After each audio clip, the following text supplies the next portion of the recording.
Hello, good afternoon. I hope you can hear me loud and clear.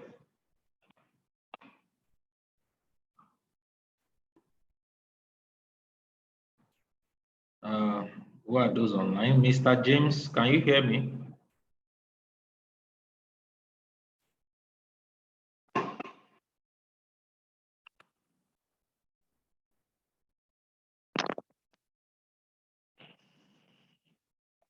Mr. James, can you hear me? Uh, okay. Can you all hear me? Before I start the class, I need to hear from everyone that you can hear me loud and clear, please.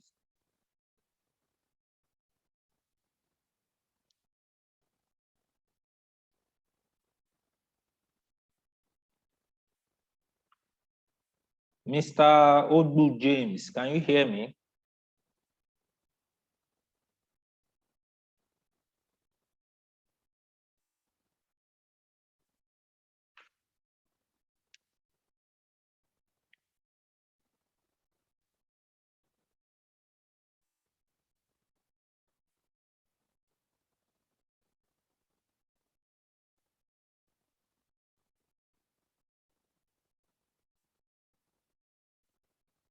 Okay, all right, fine. Thank you. So today we are going to be talking about foodstuff exporting. It's going to be like an introduction into everything that foodstuff exporting is all about proper. So I'm going to be sharing a short presentation that will capture, that will show, let's say, everything that I'm going to be teaching or training today. So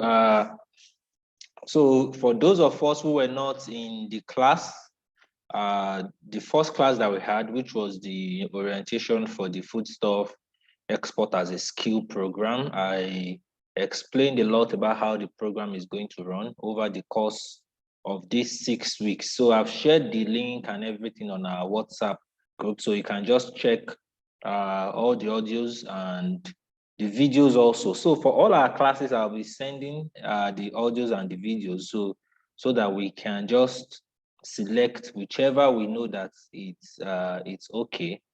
It's okay for us. So we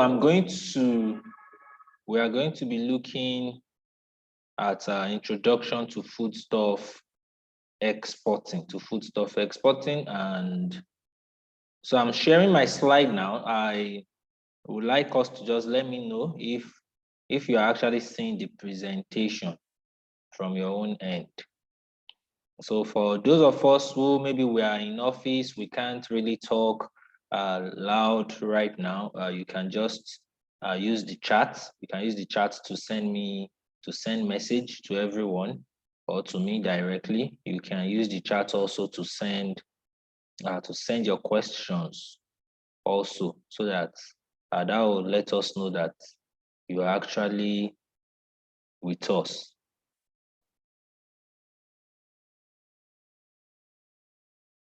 Okay, all right. So okay, so introduction to foodstuff exporting, everything that foodstuff exporting is all about. I'm going to do some summarized breakdown into the information. And then next week, we are going to send out my book to every participant, to everyone on the training platform, A to Z of mini exporting. I said it in the introduction and orientation class that for that book, we want to give it to everyone, the electronic copy, free of charge. We also want to give the hard copy to everyone free of charge. So if you want the hard copy delivered to you, you have to pay for logistics. You have to pay for the delivery charges for the book to get to your destination. That's all we require. But if you know that, okay, you can't pay for that delivery or for the logistics, I will send you the electronic copy so you can make use of the electronic copy. So one of the things that I also made sure that we do is that Our presentation and all the classes that we'll be holding in the program is also connected to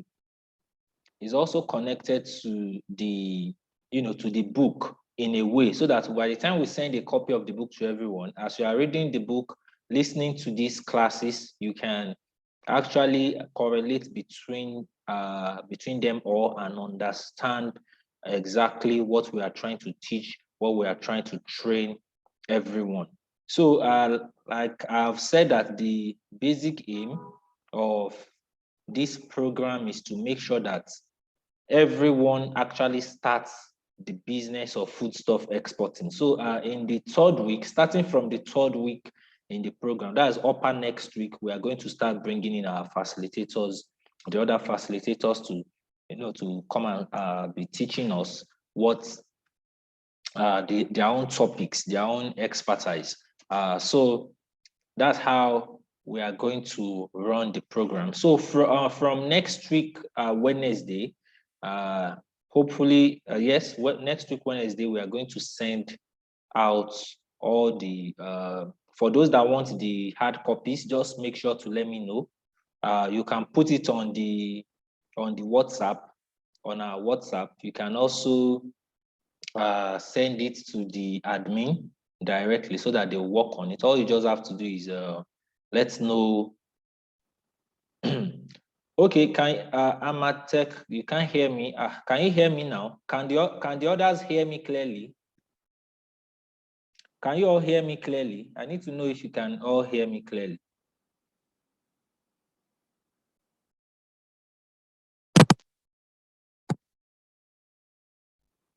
Amma, can you hear me now?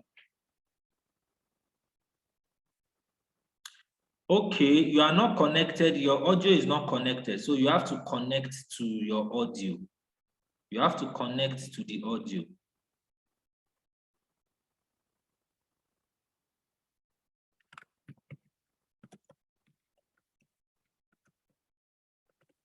Okay, so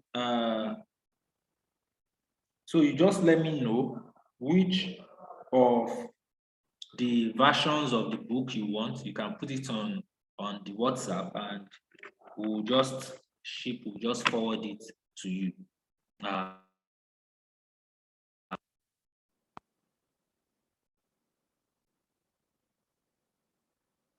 So let's go back to our class properly, so that we won't waste any of our time.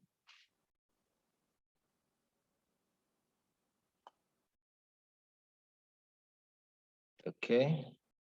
Okay, so here are some few FAQs, few frequently asked questions from people that we have trained in the past, in past trainings that we've done.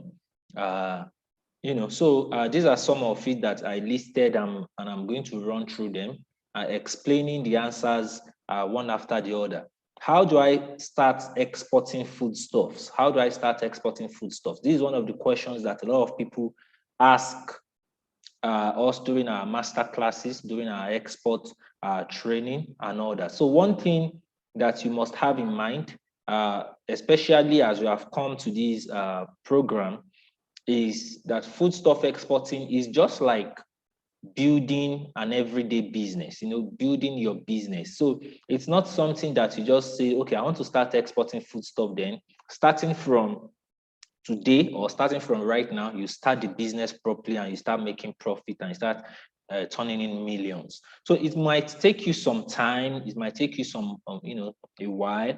It might, take you some, maybe few weeks for you to actually be able to develop the structures that you need to make sales really happen in the business. So, but eventually, this program is now to speed up the rate at which you get results. That's what we are trying to do. And that's why we call it foodstuff export as a skill. That is, we are trying to acquire a skill that will help you in exporting food products, items from Nigeria and other African countries to Africans in diaspora. So how do you start? You start by, getting buyers, people who will be interested to buy food products from your country, from Nigeria and you ship it, you send it to them.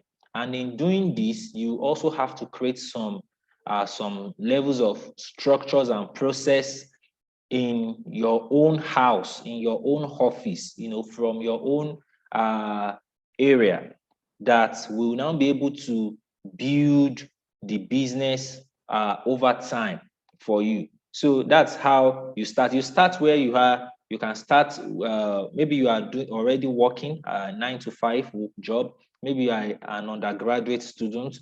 Maybe you're a graduate. Maybe you are still searching for work. Maybe you are already doing your business. So this is a very good avenue that you can use to start. So you start from where you are.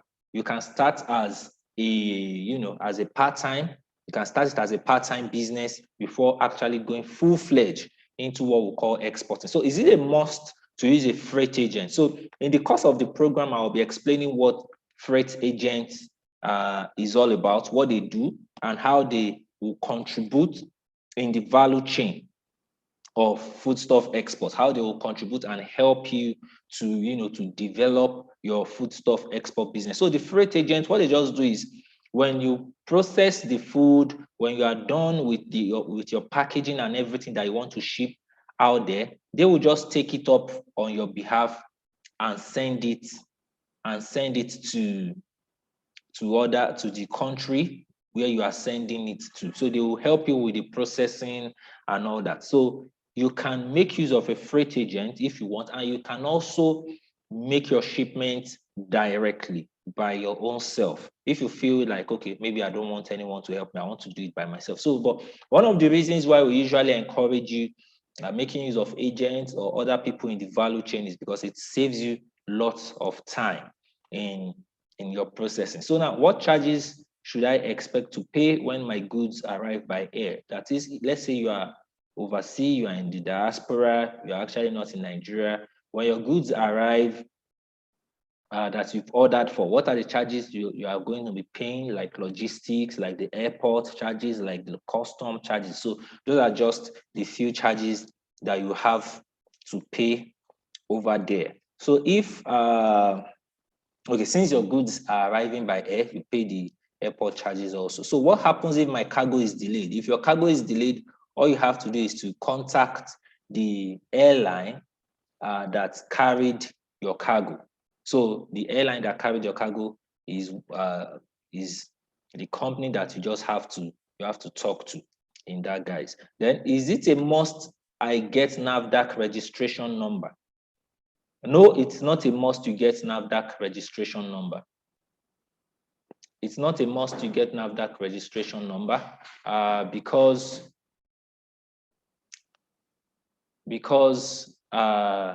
when you are exporting, sorry, excuse me, I have someone knocking at my office.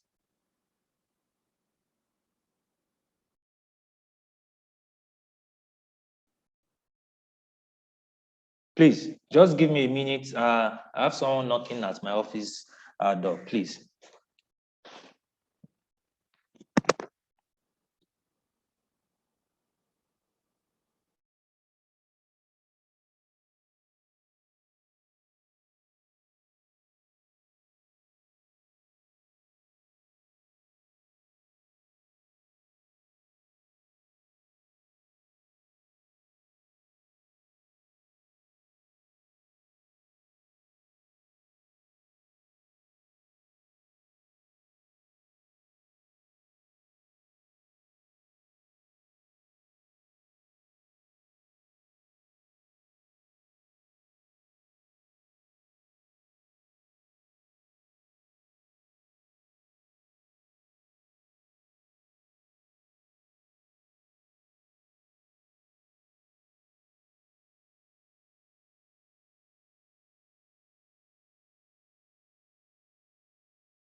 So it is actually not a must. Sorry for that break in transmission, please. I just quickly had to attend to something. So it's actually not a must for you to get a NAFDAC registration number because you are exporting something that is small. It is not a containerized export. So if it was a containerized thing, then you need maybe something that has to do with NAFDAC, in which your documentation process, some of the documents that are going to be awarded to you is going to be coming from NAFDAC.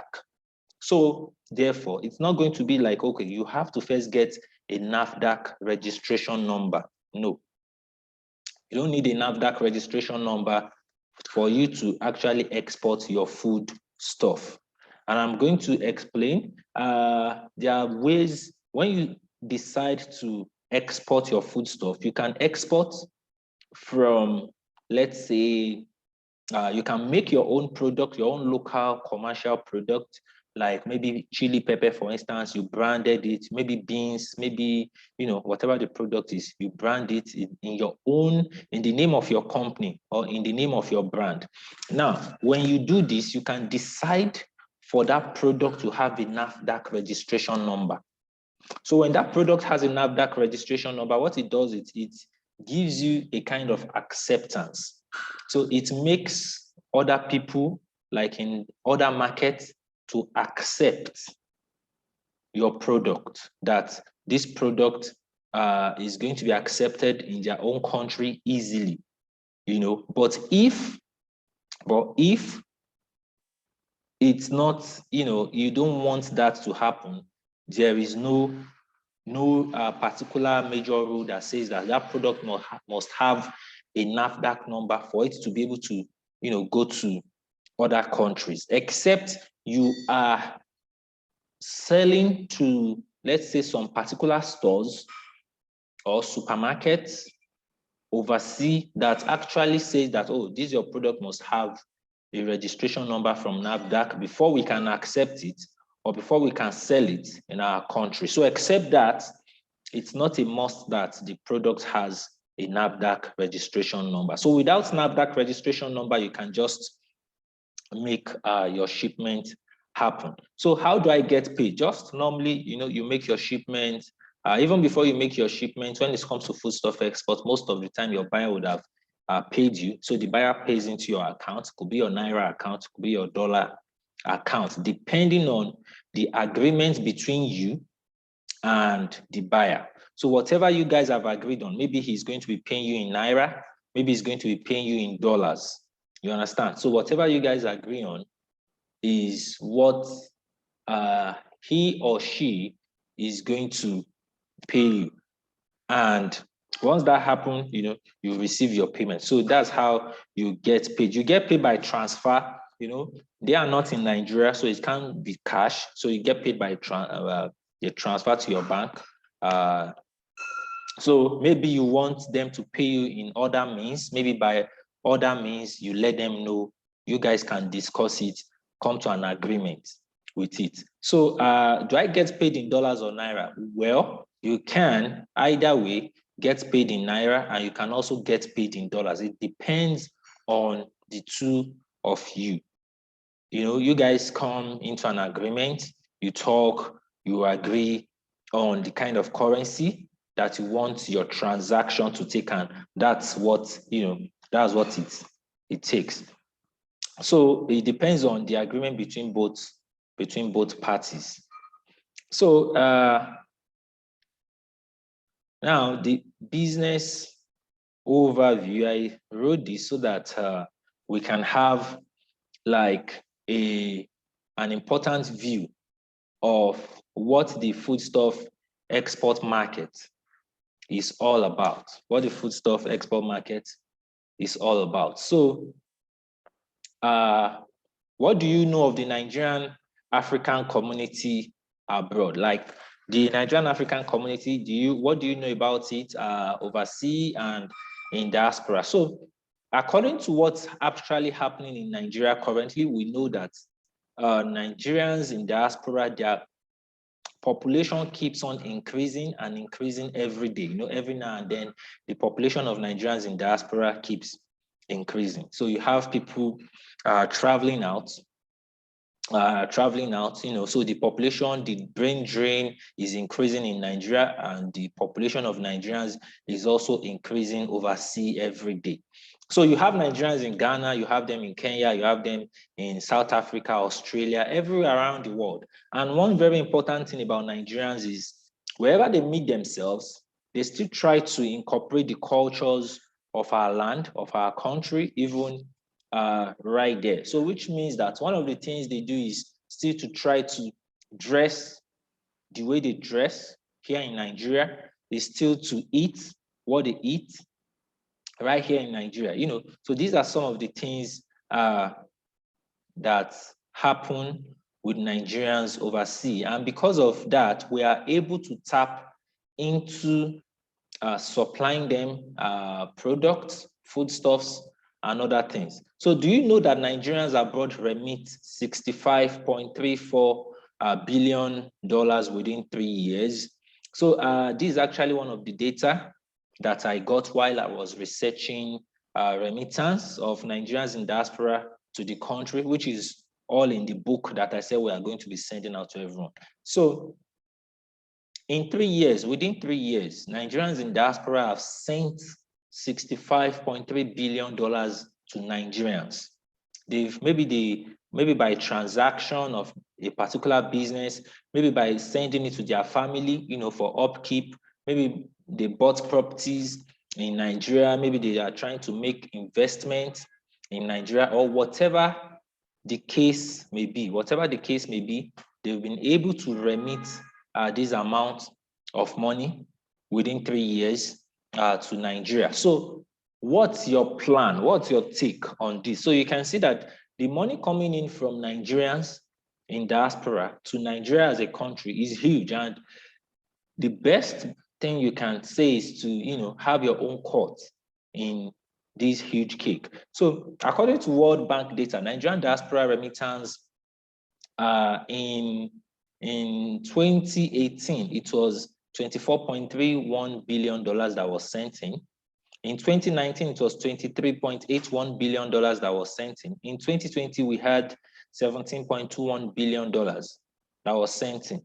So as of 2020, Nigerians in diaspora are about 1.7 million people that are in diaspora. That is, Nigerians in diaspora are about 1.7 million people. So if you calculate that to the amount that was, you know, remitted within 3 years, that means that one Nigerian was sending at least about $38,428 back to the country. So if you look at that, that's a huge sum, but when you are, you know,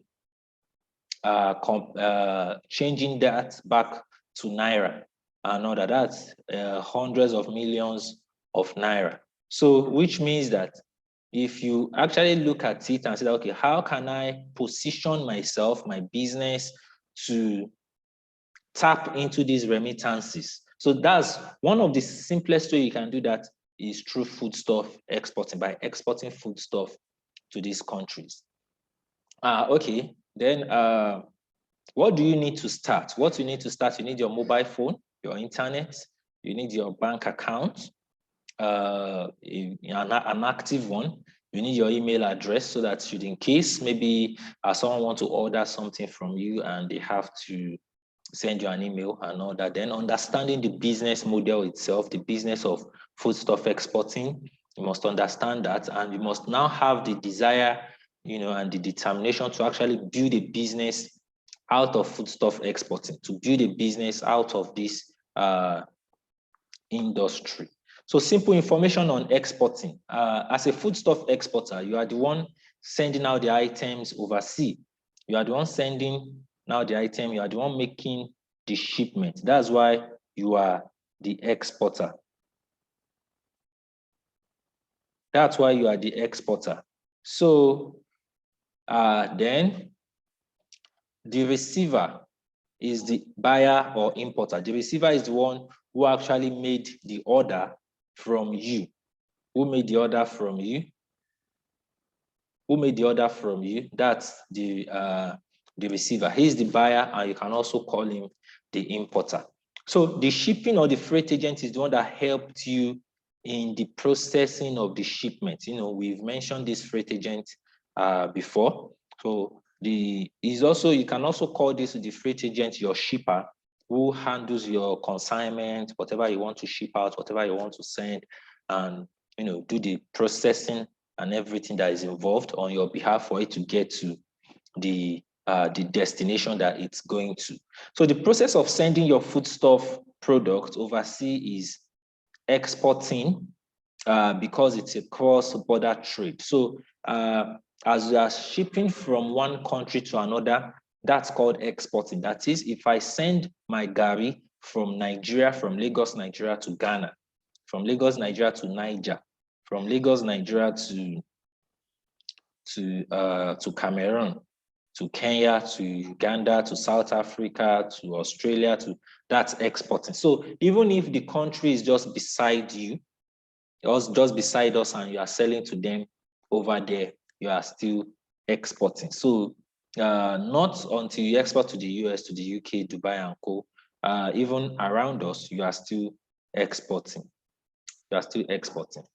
So facts about foodstuff export. What are the facts about foodstuff export? One, you don't have a need for CAC registration, like corporate affairs registration. It's not actually a must for you to register with the CAC.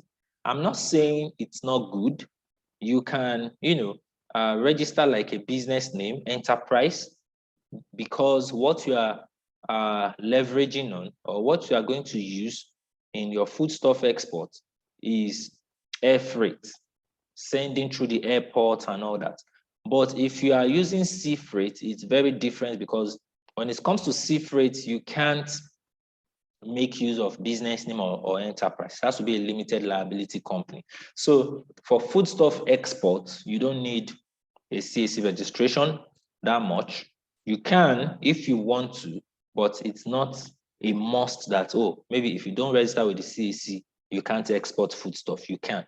There's no need to register with the NEPC. NEPC stands for Nigeria Export Promotion Council. So it's not a must you register with them at all for you to be able to export foodstuff through air freight. Then no excessive capital is required. That is, you don't need a huge amount of money, like 2 million, like 3 million, like 10 million, so you don't need those kind of capital. In fact, whatever the amount you have and you say, oh, I want to start exporting foodstuff, it's very okay for you to start, because most of the time, the buyer or your client will be the one to send money to you for you to buy your first shipment, maybe your first consignment, whatever that will be coming from you to their own port. So maybe they will even be the one to send the money to you and all that.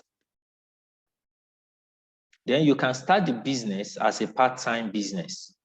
Yes, you can start as a part-time business. So it's good to start, from the level of exporting foodstuff to the level whereby, you go into full-time export business, So you start out from the level of foodstuff, which will be like maybe something that you are doing part-time. Then as the revenue increases, as your client is increasing, as the volume of business you are doing is increasing, you can now go into full-time export, containerized export and all that. So I have some students right now, they started with foodstuff. Now they've grown into agricultural commodities, and they are supplying, they are shipping, they are exporting agricultural commodities. They are still doing their foodstuff, but now they are taking export as a full-time business, So, okay, so please, we are on the free version of Zoom.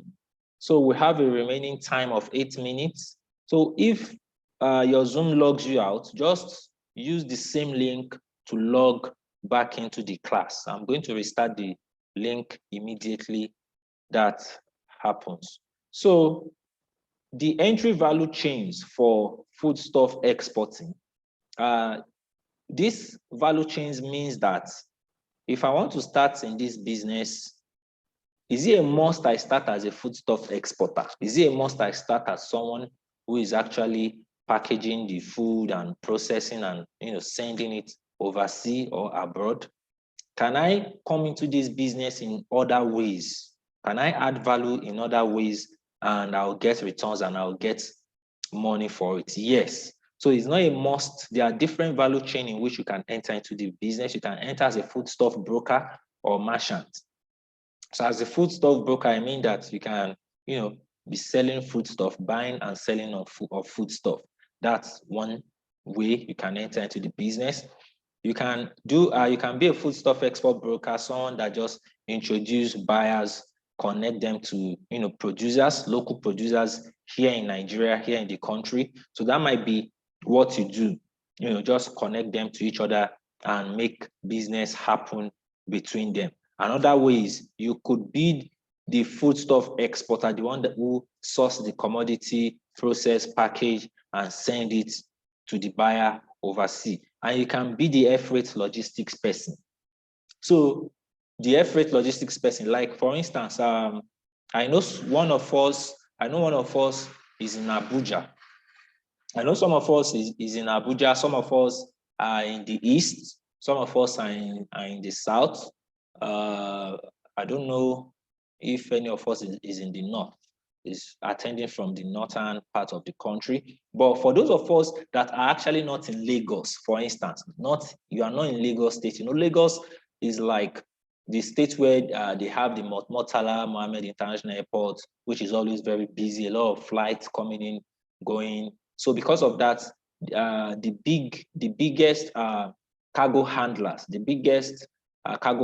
and all that are in Lagos. So it's very easy for me to just pack my things, go to the airport that I want to ship them to so country, because I will always find all the handlers and freight agents that I need here in Lagos.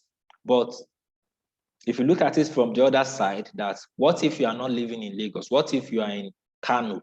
What if you are in Abuja? What if you are in Owerri? What if you are in Aba, Enugu?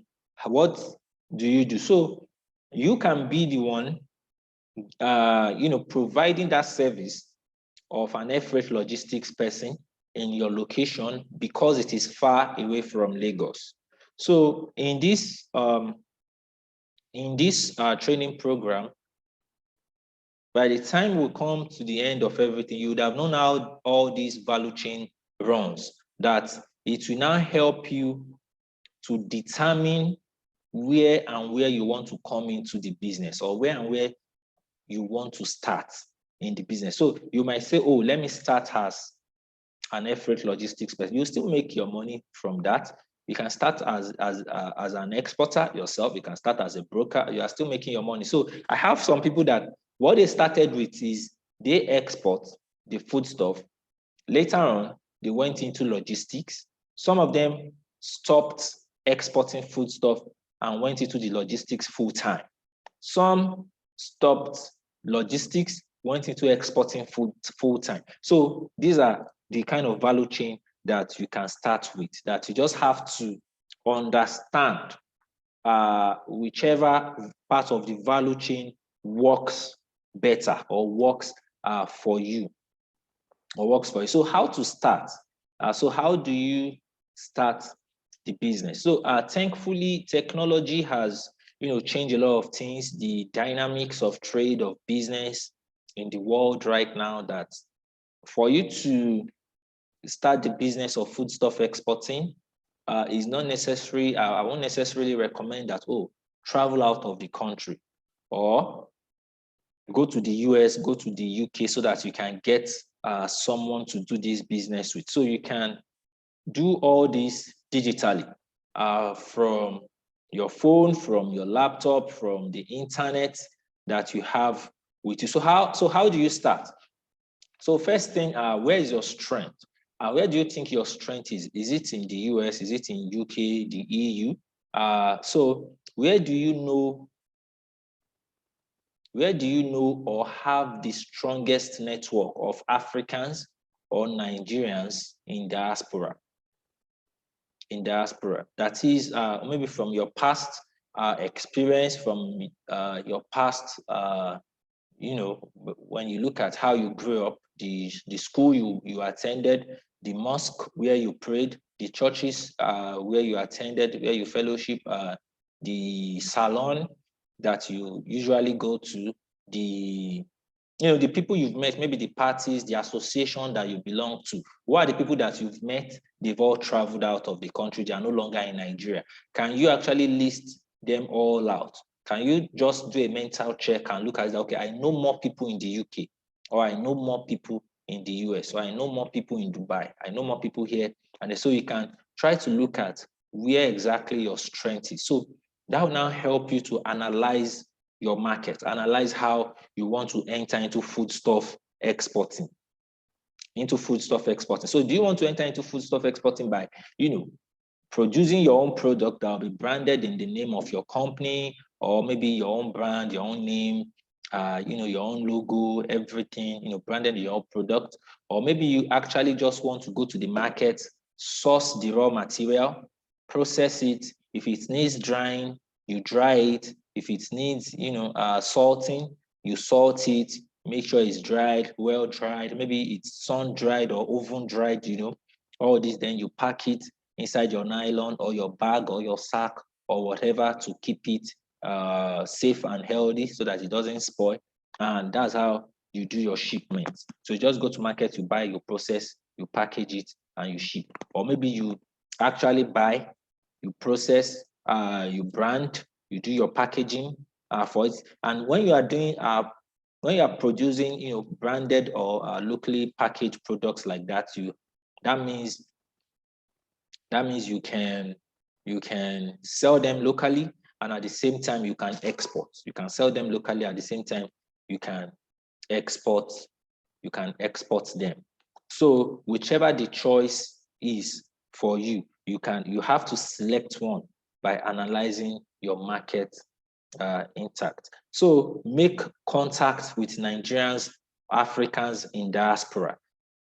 So we have less than a minute for us to be logged out. So once it logs us out, let's use our link to come back online. So how do you make contact with them? You make contact with them by social media, email campaign, so these are some of the ways that you make contact with them. So you send them messages. I said you should do a mental check, a mental list of where you have the highest concentration of people that are not in Nigeria from your past.